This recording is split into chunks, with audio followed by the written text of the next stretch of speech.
आदरणीय भारतीय समभाग गुंतवणूकदारांनो, नमस्कार. ठाणे महाराष्ट्र येथून मी सत्यजित अभयकुमार शहा. गेले 6 वर्ष मी अथकपणे चालवत असलेल्या ELM म्हणजे इक्विटी लिटरसी मिशन अथवा ज्याला मराठीत म्हणतात समभाग गुंतवणूक साक्षरता मोहीम, या मोहिमेद्वारे आज जो मी व्हिडिओ सादर करतोय त्याचं शीर्षक आहे facts and figures about share market in the volatile share market in this volatile market, किंवा मराठीत अस्थिर समभाग मंडईतील सकारात्मक घडामोडी.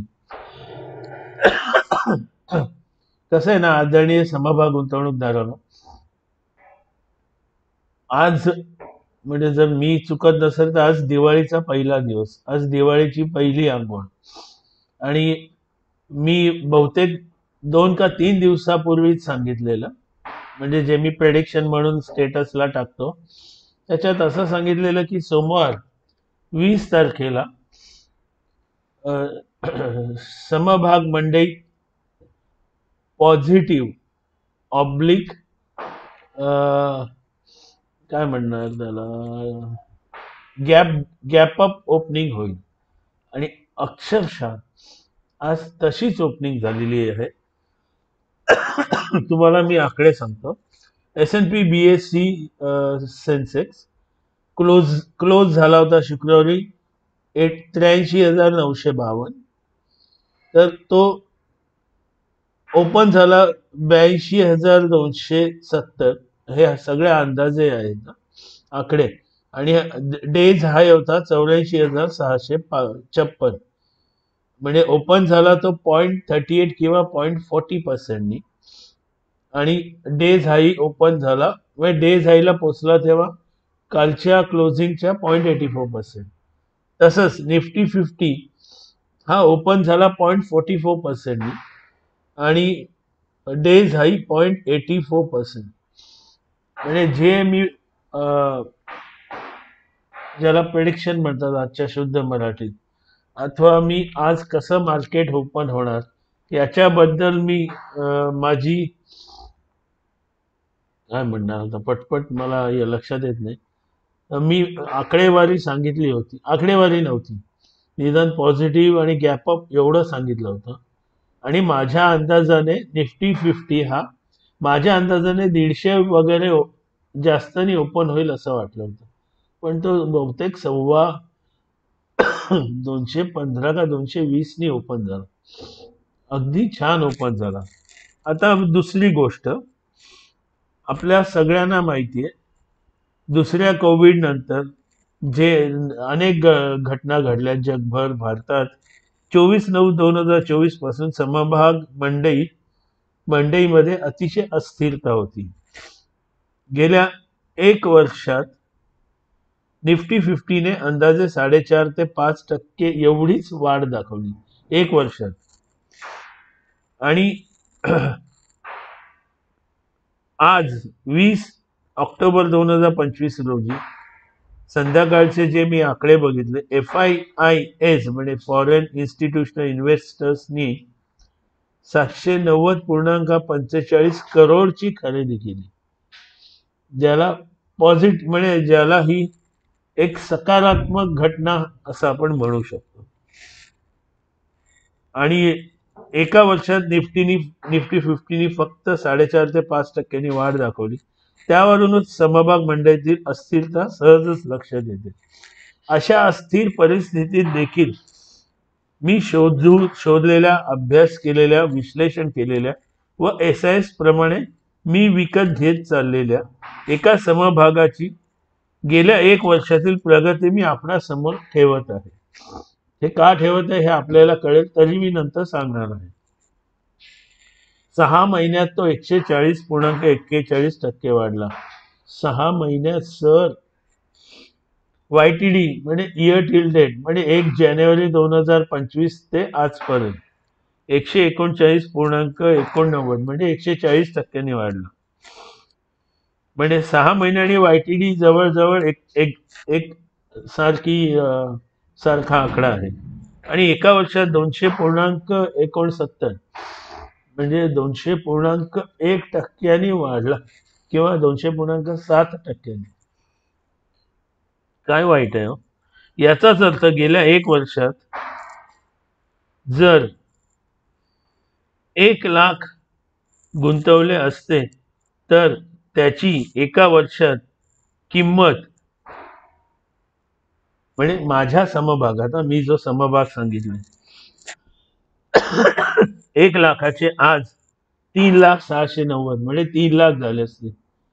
आदरणीय वंदनीय महोदय, 1 लाखाचे 3 लाख, 1/3 तिप्पट झाले, कळतंय का? म्हणजे 200% वाढ, तिप्पट झाली असती. त्याच प्रकारे मी खाली वेगवेगळ्या गुंतवणुकीच्या साधनांमध्ये गुंतवणूक केली असती तर एका वर्षाने त्यांची किंमत किती झाली असती याची माहिती आपल्या आपल्या विश्लेषणासाठी, आपण अभ्यास करण्यासाठी आयती हातात देत आहे, ज्याला इंग्रजीमध्ये स्पून फिडिंग म्हणतात. कारण बहुसंख्य भारतीयांना स्वतः काही करायला आवडत नाही, त्यांना स्पून फिडिंग आवडतं. FD, समजा FD मध्ये 1 लाख गुंतवले असते तर 6.5% व्याज मिळालं असतं एका वर्षात, म्हणजे 1 वर्षाने 1,06,500. म्युच्युअल फंड समजा त्याने 8% दिले असते एका वर्षात तर त्याची आजची किंमत झाली असती 1,08,000. दुसरा म्युच्युअल फंड ज्याने समजा 10% दिले असते एका वर्षात, त्याची किंमत झाली असती 1,10,000. तसंच अजून एक म्युच्युअल फंड ज्याने 12% दिले असते एका वर्षात, त्याची किंमत झाली असती आजची 1,12,000. त्याचप्रमाणे समजा 15,000, हे 15% एका वर्षात, त्याची किंमत झाली असती 1,15,000. हे मी सांगण्याची गरज नाही. 1,06,000 अथवा 1,15,000 याच्यापेक्षा 3 लाख भयंकर जास्त आहे. आपण ठरवा आपणाला अजूनही कुठल्या गुंतवणुकीच्या साधनाकडे जायचंय, अथवा तेच कारण सांगायचंय वडिलांनी शिकवलं नाही, आम्हाला मित्रांनी चुकीचं सांगितलं, समभाग गुंतवणुकीतून खूप तोटा होतो वगैरे, जे काय म्हणे अनेक कारण आहेत. मी तर आता ती कारणं लिहिली तरी मी एक पुस्तक छापू शकतो. समभाग गुंतवणुकीतून गुंतवणूक न करण्याची अनेक कारणं. तर आता अजून एक महत्वाचं आपणास सांगावयाचे आहे. आज सकाळी 11 वाजता झी बिझनेस या व्यावसायिक दूरचित्र वाहिनीवर अनिल सिंघवी यांनी रिद्धिम देसाई, मॉर्गन स्टॅनलीचे, त्यांची मुलाखत घेतली. त्या मुलाखती दरम्यान त्यांनी काय अंदाज वर्तवला आहे माहिती का? गेल्या 1 वर्षात समभागाच्या निर्देशांकाने अंदाजे, म्हणजे निफ्टी 50ने अंदाजे 4.5 ते 5% वाढ दाखवली एका वर्षात. आता त्यांचं काय म्हणणं आहे, आता ज्या प्रकारे घडामोडी घडत आहेत अथवा त्यांनी अनेक प्रकारची आकडेवारी सांगितली, ते बघून गेल्या 1 वर्षात अंदाजे 5% वाढली. समजा आता येणाऱ्या एक वर्षात निफ्टी 50 30,000ला जाणार आहे. आणि आपल्याला आठवत असेल तर मी मागे अंदाज व्यक्त केला होता की 2030 पर्यंत निफ्टी 50 अंदाजे 55 ते 70 अथवा 75,000 पर्यंत जाऊ शकतो. आता हे तुम्ही बघा, तो समभाग एका वर्षात निफ्टी 50 5%ने वाढला तरी त्याने तिप्पट केली आजची गुंतवणुकीची आजची किंमत. तुम्ही विचार करा, हा म्हणजे 25,000चा 30,000 एका वर्षात झाला, म्हणजे एका वर्षात 20%ने वाढला. आत्ता फक्त 5%ने वाढला. मी इथे कुठलीही जादू करत नाही, मी खोटं बोलत नाही, मला माझा गाशा गुंडाळायचा नाहीये. हा, काही म्हणजे निंदक जे आपल्या शेजारी असतात त्यांना काहीच आवडत नाही, समोरच्यानी काही केलं तरी आवडत नाही, तर असे निंदक आधेमध्ये येत असतात. तर मला कळालं, म्हणजे नरेंद्र मोदी काय करतात, त्यांच्याकडे बघत सुद्धा नाहीत, त्यांच्याकडे लक्ष सुद्धा देत नाहीत, आणि ते भारताला अतिशय वेगाने पुढे घेऊन जात आहेत नरेंद्र मोदी. आणि बाकीचे ते जे काय ते काय करतात ते आपल्याला माहिती आहे. मला त्या विषयावर बोलायचं नाही, कारण इथे लगेच कुठलाही विषय अतिशय तापू शकतो. तर आदरणीय गुंतवणूकदारांनो, तुम्हाला मुद्दाम गुंतवणूकदारांना म्हणतो, कारण तुमच्यापैकी बहुसंख्य गुंतवणूकदार हे फक्त गुंतवणूकदार आहेत. म्हणजे FD, म्युच्युअल फंड, त्याच्यानंतर ते म्युच्युअल फंड मध्ये टाकतात, पण त्यांना हेही माहीत नसतं त्यांचं रोज NAV मधून किती पैसे कापले जातात त्या म्युच्युअल फंडचा खर्च म्हणून. त्याच्यानंतर ते जेव्हा म्युच्युअल फंड बंद करतात त्याला काहीतरी नाव आहे, तो तो रेशो किती आहे हे वगैरे त्यांना काही माहीत नाही. कारण मला एका ग्रहस्थानी फोन केलेला, सर मी आज कितीतरी वाजता 10, 11, 12 वाजता बंद केलं माझं. एक उदाहरण सांगतो, मला 10,000 येणार होते, त्याच्याऐवजी 9,800च मिळाले. त्याने भांडले त्या म्युच्युअल फंडवाल्यांशी. त्याने काय सांगितलं, तुम्ही वाचलेलं नाही काय म्युच्युअल फंडमध्ये गुंतवणूक करताना, की आम्ही संध्याकाळी 4चाच NAV घेतो, मग तुम्ही कधीही विका म्युच्युअल फंड. समभागात तसं नसतं, तुम्ही सकाळी 10ला विकला तर 10चा जो भाव आहे तो तुम्हाला मिळणार. पण हे सगळे असे अनेक फरक अनेकांना सांगून थकलो, तरी निंदक लोक म्हणतात बास झाली तुमची बडबड. म्हणजे मला एक आश्चर्य किंवा बरं वाटतं, म्हणजे निंदक लोक आधी वाचतात माझं, सगळं आत्मसात करतात, कारण त्यांना माहीत नसतं हे सगळं. कारण ते फक्त दे दे रे मुझे टीप दे रे मुझे टीप दे असेच करत बसलेले असतात. आणि मग त्यांना अशी कुठली महत्वाची माहिती दिली ना, त्यांना आवडत नाही. म्हणजे नरेंद्र मोदींना जे कोणी टोमणे मारतात, काही मारतात, त्या सगळ्या लोकांना काहीही माहिती नसते. त्यांना खरंच माहीत नसणार आहे, भारत 2014ला 10व्या स्थानावर होता जागतिक अर्थव्यवस्थेत, तो आता 4थ्या स्थानावर आलाय, तो आता 3ऱ्याला येणार आहे. त्यांना काही माहीत नाही, आणि त्यांना त्याचं महत्व काय माहीत नाही. भारत जगात किती वर गेलाय हे त्यांना माहीत नाही. त्यांना फक्त समोरच्याचं मन कलुषित करायचं, आणि गंमत म्हणजे स्वतः काही करत नाहीत. आता मी दिली असती एक एक उदाहरणं, पण माझी निवडणुकीची सभा नाहीये. असो, तर आदरणीय वंदनीय गुंतवणूकदारांनो, तुम्हाला काही करायचं नसेल, आपल्या आदरणीय वडिलांनी अथवा पिताजींनी आपल्याला काही शिकवलं नसेल, आपल्याला काही शिकायचं नसेल, आपण शांतपणे फिक्स डिपॉझिटमध्ये गुंतवा, काही फरक पडत नाही. फक्त आपल्याला खर्च चांगले करायला, चांगल्या ठिकाणी जायला, चांगल्या ठिकाणी खाण्यासाठी, वेगवेगळे देश फिरायला पैसा मिळणार नाही. पण माझ्यासारखा तुम्ही मला मूर्ख म्हणू शकता, वायफळ बडबड वगैरे म्हणू शकता, पण मला ॲसेट्स क्रिएट करायचे आहेत. म्हणजे दुर्दैवाने मला माहिती आहे, आपल्याला ॲसेट्सचं स्पेलिंगही माहीत नसतं, ॲसेट्सचा अर्थ माहीत नसतं. पण कसं ना, विरोध करा. असो, मला काय फरक पडतोय. तर हे सगळं समजून घ्या, पुन्हा पुन्हा बघा हा व्हिडिओ, आकडेवारी काढा.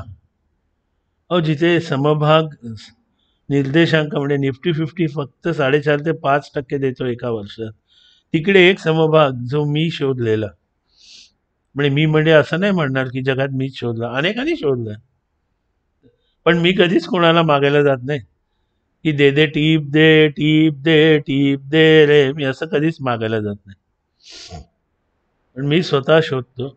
स्वतः शोधलेल्याने एवढा जर गुंतवणूक करून जर नफा दिलाय, तर माझं काय चुकलं. आणि हे एवढं सगळं सांगायची गरज काय. काल सुद्धा मी एका शिक्षित व्यक्तीला भेटलो होतो, तर त्यांनाही अनेक गोष्टी कळत नव्हत्या. म्हणून हा मी परत म्हटला, हे परत आपण व्हिडिओवर टाकू, अनेकांना हे कळू शकेल की ते चूक काय करतात. आणि एक लक्षात घ्या, तुम्ही जेव्हा म्युच्युअल फंड आणि याच्याशी तुम्ही तुलना करता, म्युच्युअल फंडमध्ये तुम्ही सिप करता, इथे माझ्यासारखा माणूस आहे ना, सिपचा चांगला भाऊ SIS करतो, सिस्टमॅटिक इन्व्हेस्टमेंट इन शेअर्स. आता मी एक चांगला समभाग मोठा भारदस्त म्हणजे किंमत जास्त आहे, आज एक घेतला, आता उद्या मुहूर्त आहे, उद्याही एक घेणार. म्हणजे मी हळूहळू घेत असतो. आणि मग जेव्हा तो समभाग MRF सारखा जाईल, मग लोक विचारले, अरे तू मला का नाही सांगितलं? अरे तुमची ती नियतच नाही ना. तुम्हाला काय 10 रुपये का मेरे को 110 हो गया, बस भाई राजा यार, मैं जाके चाय मारा, 2 वडापाव मारा. हे तुमची स्वप्न समभाग गुंतवणुकीची. आणि बाकी आदरणीय झुंझुनवाला साहेब यांची स्वप्न काय होती? विमान कंपनी चालू करायची, अख्खी इमारत विकत घेऊन ती पाडून त्यांच्या मनासारखी करायची, आणि समुद्र दिसत नाही म्हणून समोर समुद्र आणि त्यांच्या इमारती मधली जी इमारत आहे ती विकत घेऊन ती तोडून टाकायची. म्हणजे कसं आहे ना, दुर्दैवाने आपल्या लोकांमध्ये एम्स नाहीये. AIM, 10 पैसा मिला तो बस है, 20 पैसा मिला तो भी बस है. तसंच करा ना, मग बसनीच ये जा करा, लोकलमध्ये धक्के खाऊन ये जा करा. पण नित्य नियमाने चांगलं काम करणाऱ्या शासनाला नावं सगळ्यांनी ठेवायची, कारण त्यांना काहीच करता येत नाही, त्यांना त्यांचं उत्पन्न वाढवता येत नाही, त्यांना ॲसेट्स वाढवता येत नाही. पण तोपर्यंत इथे भारतात रस्त्याचं जाळं केवढं वाढलं, कितीतरी विमानतळ झालेली आहेत, नवीन रेल्वे स्टेशन खूप छान छान झालेली आहेत, पहिली बुलेट ट्रेन येते. मग हे सगळं त्यांना दिसत नाही की भारतात किती ग्रोथ होते. तेव्हा आपल्याला हे सगळं विश्लेषण आवडलं असेल, कृपा करून स्वतः लाईक करा, शेअर करा, कॉमेंट करा, त्याच्यानंतर प्रिस्क्राईब करा आणि बेल आयकॉनवर क्लिक करा. आणि तुमच्या मित्रमंडळी, नातेवाईक, सगळे आजूबाजूचे सगळे सोयरे त्यांनाही सांगा. आणि अजून एक महत्त्वाचं लक्षात घ्या, अजून तरी शासनाने लोकांना हे सगळं सबस्क्राईब करायला, लाईक शेअर कॉमेंट करायला, याच्यावर कुठलाही GST लावलेला नाही, कुठलाही कर लावलेला नाही. उलट हे असे व्हिडिओ लोकांपर्यंत पोचावे याच्यासाठी यूट्यूब बघत असतं की यांचे सबस्क्रायबर वाढले तर यूट्यूब स्वतः पाठवत असतं. आणि हा मला अनुभव आलाय, कारण सुदैवाने 200 पासून मी आता 852 पोचलोय सबस्क्रायबर्स, आणि व्ह्यूज पण वाढत चालले. नमस्कार. पुन्हा एकदा असा चांगला विषय घेऊन माझे रोखठोक विचार मांडण्यासाठी पुन्हा भेटू. जय हो.